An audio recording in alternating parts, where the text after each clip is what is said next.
రాష్ట్రంలో భవన నిర్మాణ కార్మికులకు కూటమి ప్రభుత్వం ఎటువంటి సంక్షేమ పథకాలు అమలు చేయడం లేదని గత ప్రభుత్వానికి ఈ ప్రభుత్వానికి ఎన్నో తేడాలు అయితే కనిపిస్తున్నాయని ఇప్పటికే వాపోతున్న పరిస్థితి కనిపిస్తుంది. ఇదే క్రమంలోని విజయనగరం జిల్లా సంబంధించినటువంటి భవన నిర్మాణ కార్మికులు కూడా వాపోతున్న పరిస్థితి కనిపిస్తుంది. ప్రధానంగా చూసుకుంటే ఈరోజు కలెక్టరేట్ వద్ద కూడా ఈరోజు నిరసన కార్యక్రమం తెలియజేస్తున్న పరిస్థితులు అయితే కనిపిస్తున్నాయి. ఇదే క్రమంలో వాళ్ళతో మాట్లాడి మరిన్ని వివరాలు తెలుసుకునే ప్రయత్నం చేశారు. చెప్పండి, ప్రధాన మీ డిమాండ్స్ అయితే అసలు ఏం కావాలి? కూటమి ప్రభుత్వం అధికారంలోకి వచ్చి 10 నెలలు అవుతా ఉంది. ఈరోజు భవన నిర్మాణ కార్మికుల సమస్య స్పష్టం చేయాలని చెప్పేసి రాష్ట్ర మంత్రి సుభాష్ గారిని కలవడం జరిగింది. ఈరోజు ప్రభుత్వం మీకు ఖచ్చితంగా వెల్ఫేర్ బోర్డుని ఏర్పాటు చేస్తామని చెప్పేసి హామీ ఇచ్చారు. ఎన్నికల్లో పెట్టారు, మేనిఫెస్టో పెట్టారు. కానీ ఈరోజు వరకు భవన నిర్మాణ కార్మికులకి ఎటువంటి సంక్షేమ పథకాలు అమలు కావడం లేదు. దీనికి ప్రధాన కారణం గత వైసీపీ ప్రభుత్వం ఉన్నప్పుడు మేము 12-14 తీసుకొచ్చి మొత్తం సంక్షేమ పథకాలు ఆపేసింది.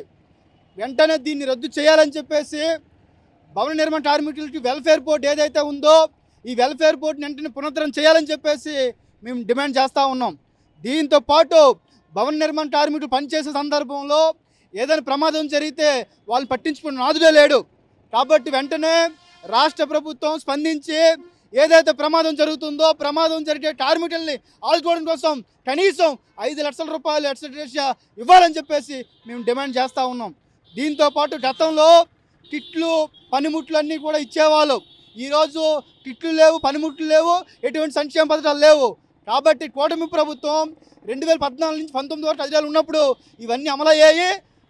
దీన్ని వెంటనే అమలు చేయాలని చెప్పేసి కోరుతా ఉన్నాం.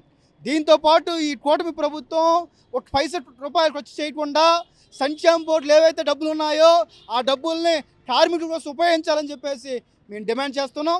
ఈ సమస్యలన్నీ పరిష్కారం చేస్తే మంచిది. లేకపోతే ఈ రాష్ట్రంలో ఉన్న మొత్తం 30 లక్షల మంది ఈరోజు భవన నిర్మాణ కార్మికులు ఉన్నారు. వీళ్ళందరినీ ఐక్యం చేసి పోరాడతామని చెప్పేసి ఈ సందర్భంగా ప్రభుత్వాన్ని హెచ్చరిస్తూ ఉన్నాం. మీరు చెప్పండి, మీ డిమాండ్స్ ఏంటి, అసలు ఏం కావాలి, అసలు రాష్ట్రంలో భవన నిర్మాణ కార్మికులకు ఏ విధంగా తోడ్పాటు అవుతుందో అసలు ఎటువంటి మీకు కావాల్సినటువంటి డిమాండ్స్ ఏంటి? ఎన్నో ఏళ్ళుగా ఈ సంక్షేమ బోర్డుని పోరాడి సిఐటిగా పోరాడి సాధించుకున్నాం. 2009 నుంచి 2014 వరకు సంక్షేమ పథకాలు అందరికీ అందేవి. అలాగే పనిముట్లు కూడా ఏ రకానికి ఆ రకం పనిముట్లు కూడా భవన నిర్మాణ కార్మికులకి ఎలక్ట్రీషియన్ అయితే ఎలక్ట్రీషియన్ సామాన్లు, తాపీ మేస్త్రికి అయితే తాపీ సామాన్లు గట్టా అన్ని సదుపాయాలు జరిగేవి. మాకు కానీ మా కుటుంబంలో కానీ అమ్మాయికి పెళ్ళి అయితే సంక్షేమ బోర్డు ద్వారా మాకు డబ్బులు వచ్చేవి. అదే మా అమ్మాయి మళ్ళీ డెలివరీ అయితే ఆ డెలివరీ కూడా డబ్బులు వచ్చేవి. అదే మేము కానీ ఎక్కడైనా పని దగ్గర ఏదైనా అనుకోకుండా ప్రమాదం జరిగి కాలువ చేయి ఇరిగితే ఈ సంక్షేమ బోర్డు ద్వారా మాకు లాభం పొందేవారు. అలాగే ఒకవేళ మరణిస్తే మాకు 2 లక్షలు 3 లక్షల రూపాయలు వచ్చేవి. అటువంటి సంక్షేమ పథకాలన్నీ ఆపేసి ఈరోజు ఏదైతే మన వైసీపీ ప్రభుత్వం వచ్చిందో 2019 కాంచి ఇంతవరకు కూడా మాకు ఏ సంక్షేమ పథకాలు కూడా అమలు కాలేదు. మొన్న పాదయాత్రలు వచ్చేటప్పుడు కూడా పవన్ కళ్యాణ్ గారు, చంద్రబాబు నాయుడు గారు కూడా వాళ్ళు ఎన్నికల మేనిఫెస్టోలో పెట్టుకున్నారు. మీకు సంక్షేమ బోర్డుని మేము వచ్చి ప్రారంభించి మీకు మునుపెట్లాగే మళ్ళీ వైభవంగా సమర్థవంతంగా సంక్షేమ బోర్డు నడుపుతామని మాట ఇచ్చారు. ఆ మాట కూడా ఇప్పుడు సంవత్సరం అయింది, మాట తప్పిపోయారని అనేది మా కార్మికులందరూ వేదన.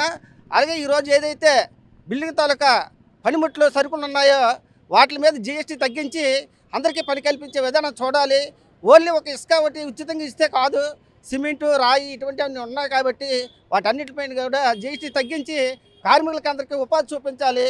అలాగే ఏదైతే సంక్షేమ బోర్డు మాకు కావాలనుకున్నామో దాన్ని వెంటనే ఎప్పుడు ప్రారంభించాలని కోరుతున్నాం. చూసాం కదా, ఒకటే డిమాండ్ చేస్తున్న పరిస్థితి కనిపిస్తుంది. ఈరోజు అంతా కూడా రాష్ట్ర వ్యాప్తంగా ఉన్నటువంటి భవన నిర్మాణ కార్మికులు సుమారుగా 35,000 పైనచీలకి అయితే మాత్రం ఉంటున్నారు. వీళ్ళందరినీ కూడా ఈరోజు ప్రభుత్వం ఆదుకోవాలి.